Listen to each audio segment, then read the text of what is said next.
नमस्कार दोस्तों, आज के हमारे इस वीडियो में हम आपके लिए भगवान शिव और उनकी एक परम भक्त की कहानी लेकर आए हैं। एक समय की बात है, भगवान शिव की परम भक्त एक बुढ़ी अम्मा थी जो हर समय भगवान शिव का नाम जपती रहती थी, भोलेनाथ की पूजा अर्चना करती रहती थी। परंतु वह बुढ़िया बहुत कंजूस थी। वो कभी भी किसी को एक रोटी भी दान में नहीं देती थी।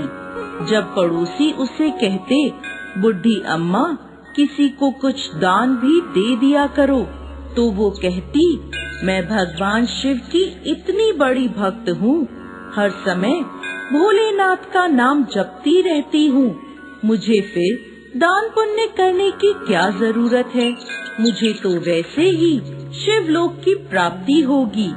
वह बुढ़िया ये नहीं जानती थी कि अन्न का दान सब दानों से बड़ा दान है। एक दिन भगवान शिव ने सोचा कि इस बुढ़िया को सब लोगों ने बहुत समझाया, लेकिन इसने किसी की भी नहीं मानी। ये मेरी भक्त है, यदि मैंने इस पर कृपा नहीं करी तो मेरे भक्तों का मुझ पर विश्वास नहीं रहेगा। ऐसा सोचकर भगवान शिव ने एक भिखारी का रूप धारण किया और उस बुढ़िया के द्वार पर पहुंच गए। उससे भिक्षा मांगने लगे। बुढ़ी अम्मा बाहर आई और बोली, बाबा अभी मेरे घर का सारा काम पड़ा है, बाद में आना। ऐसा कहकर वो अंदर चली गई। भिखारी के रूप में भोलेनाथ वहाँ से चले जाते हैं। थोड़ी देर बाद भगवान शिव फिर उसके द्वार पर आकर भिक्षा मांगते हैं। बुढ़ी अम्मा फिर कह देती है, अभी मैं घर के काम कर रही हूँ, बाद में आना। भगवान शिव फिर एक बार रात के समय उसके द्वार पर भिक्षा मांगने पहुँचे। अब बुढ़ी अम्मा उन्हें ये कहकर टाल देती है कि अभी मेरे पास खाने को कुछ भी नहीं बचा, जो कुछ था सब खत्म हो गया, तुम बाद में आना। अब भगवान शिव सोचते हैं, एक बार फिर कल कोशिश कर लूँगा। ऐसा सोचकर भोलेनाथ अगले दिन सुबह फिर उस बुढ़िया के द्वार पर पहुँचते हैं और भिक्षा मांगते हैं। माई मुझे कुछ खाने को दे दो, मैं बहुत दिनों से भूखा हूँ, मुझ पर दया करो माई, ऊपर वाला तुम पर दया करेगा। अब बुढ़ी माई को गुस्सा आ जाता है।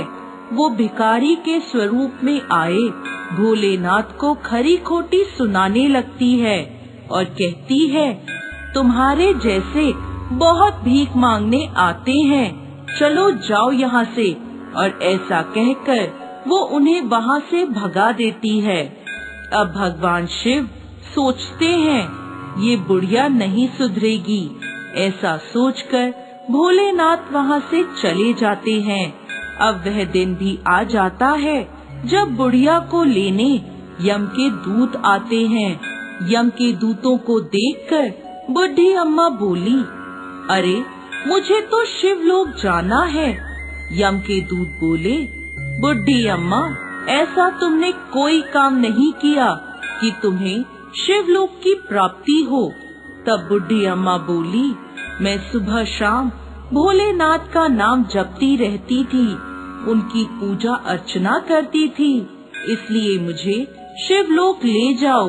तब यम के दूत बोले, बुढ़ी अम्मा शिव का नाम जपने से शिवलोक प्राप्त नहीं होता, उसके लिए अच्छे कर्म भी करने पड़ते हैं।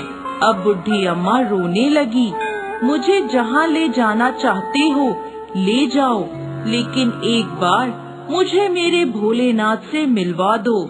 तब यम के दूत बुढ़ी अम्मा को लेकर शिवलोक पहुँचे।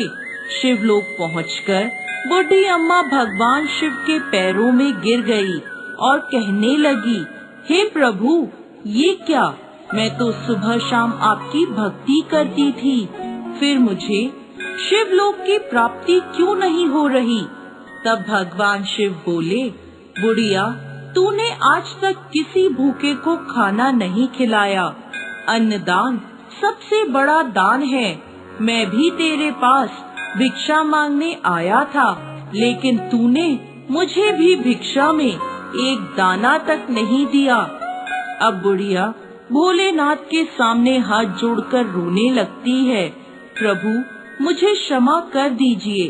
भगवान शिव उसे एक मौका और देते हैं और कहते हैं, बुढ़िया, तूने मेरी बहुत भक्ति करी है, इसलिए तुझे एक मौका और दे रहा हूँ।